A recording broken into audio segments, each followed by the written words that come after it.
貫く。終わらせます。驚きました。終わらせます。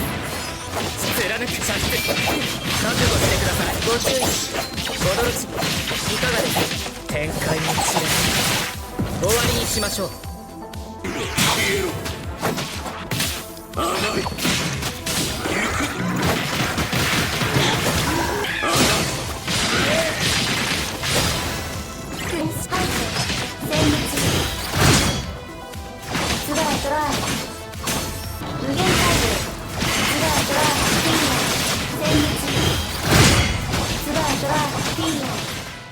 Hi everyone, RFG here with the review for BlazBlue Entropy Effect, a side-scrolling action roguelike with light platforming released for PC, developed and published by 91 Act and licensed by Arc System Works. For those of you who aren't familiar, BlazBlue was originally a 2D one-on-one fighting game series that debuted around 16 years ago. It spawned a number of entries and had a decent amount of popularity over the years, so a roguelike based on the series made me pretty curious, and I decided to try it out. I originally played this back in February shortly after release, and a recent update made me feel like now is a good time to revisit it. But first, here's a quick summary of the story. You begin as an Acer, recruited for mine training for the SkySice organization. You're given a brief introduction at their headquarters by an unnamed guide and an administrator. IO gives you an explanation of what mine training is.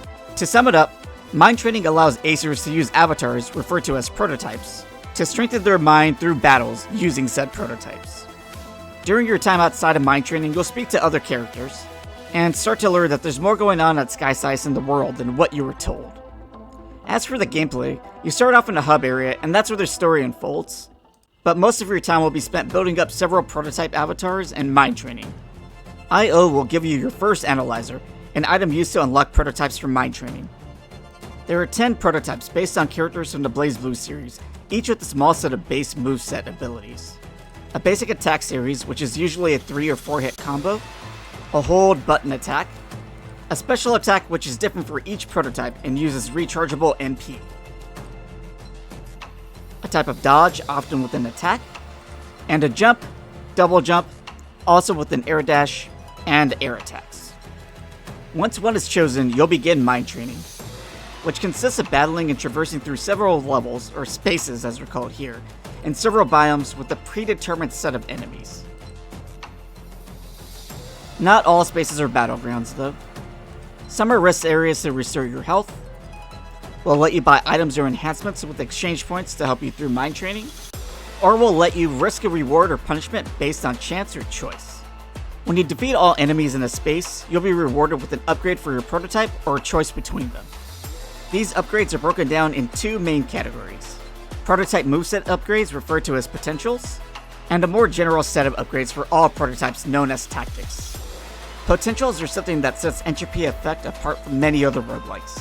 While many other games in the genre show growth by gaining randomized universal abilities, stat boosts, or equipment, 91 Act took 10 fighting game character templates and converted them into a system where a prototype's moveset is part of their growth.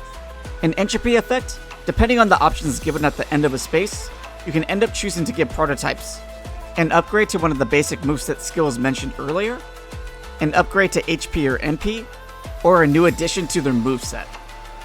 And although the characters included in Entropy Effect aren't a full one-to-one conversion of the fighting game counterparts, the way their movesets themselves have been designed for the genre works well for the environments and bosses within. All of this is in addition to the universal upgrades for all prototypes that you would expect from other roguelikes. These universal tactics upgrades end up supplementing their movesets. Some tactics will have an effect when you attack an enemy, use a dash, a special attack, and more. At the end of each mine training session, whether you made it through to the finish or not, the prototype will be given a rating, you'll be asked to hold on to 1 or 2 upgrades, and if you want to save that build, becoming an Evo type. These Evo types can then transfer 2 of their tactics upgrades in mine training sessions for other prototypes later, along with legacy abilities. 2 abilities borrowed from up to 2 Evo types. There was clearly a lot of thought in how traditional fighting game conventions could be translated into a roguelike, and the controls show that. The BlazBlue series, like many 2D and 2D style fighters, used motion-based inputs for a majority of special abilities or attacks to string together combos. But Entropy Effect has simplified that to time button presses or holding a direction with the moveset button to pull off the same. If you're intimidated by 2D fighting game style controls, Entropy Effect's conversion to this control method should be relatively easy to handle. Even if you look at the prototype intro video of a character and think, that looks complicated, the simplified controls actually do a good job of easing you into learning how to incorporate attacks into attack streams. The flow of game progression isn't all that complicated either. A lot of your objectives to move the story along are usually pretty simple. Beat certain bosses, gain a number of tactics, etc. One of the earlier game objectives is to unlock a number of prototypes, which isn't difficult. Just following the orders given to you by IO and the other characters on IO's behalf should be enough for you to steadily gain the necessary amount of analyzers to unlock all prototypes in a single playthrough. The story itself also moves at a steady pace. If you aren't familiar with the series, you don't need to worry. Besides some of the themes and concepts from the original games, Entropy Effect is its own story. It's not usually presented in a dramatic fashion, but the characters do a decent job of keeping you invested. The story also has what may be largely an optional part to it. When defeating bosses in mind training, you may earn phenomenon crystals, which will open up conversations and cutscenes with this orb character. Some of these lead to interactions with other NPCs and could lead to different endings, so it may incentivize you to visit mind training more often. Unfortunately, the mind training itself is kind of a mixed bag. Building up different prototypes is great, and the light platforming gives it some variety, but the design of the spaces are pretty limited. Instead of relying on procedurally generated spaces, Entropy Effect has what always seemed like preset level layouts to me, with the exception of the final mind training stage, which does seem to be randomly generated, but with certain patterns. There are things to keep it interesting, like various bosses and some variants of completing a space, but some might feel the repetition a bit earlier than others. You can make it more interesting by upping the difficulty and giving yourself handicaps through Entropy Effects. Doing so gives you some bonuses on what you receive from defeating enemies and how far you get per mind training session, but the overall structure is the same. The game also offers you mind challenges, a mode of boss challenges where you use your built Evo types for rewards. Beating each boss unlocks another to fight, each having a minimum Evo type rank and requirement to challenge. Your Evo types can only be used once in this mode, so if you're running low, you'll need to develop more to be used.